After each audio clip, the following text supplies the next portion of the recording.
On this day 30 years ago, a major winter storm impacted parts of the mid-Atlantic up to the northeast. As we look back on January 6th of 1996 all the way through January 9th, that's pretty much the end of the snowfall event for parts of our region.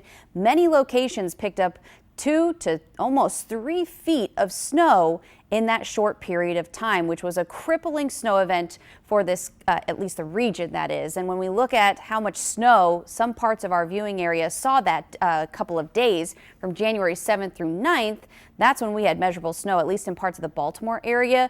Owings Mills had over 33 inches of snow.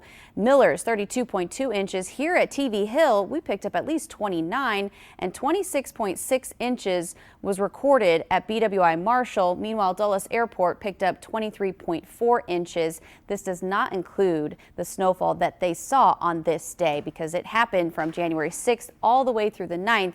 They saw measurable snowfall. And if we look back at history as far as the Baltimore area is concerned, this isn't even the biggest snowfall ever on record. In fact, if we look back to 2016, just 10 years ago, we had 29.2 inches. That is the biggest snowstorm that hit the Baltimore area back in January 22nd through 23rd of 2016. So significant snowfall amounts here in our area. That has happened. That is not looking like the case. While it is the middle of winter, it's going to feel a little bit more like spring around here in the next couple of days.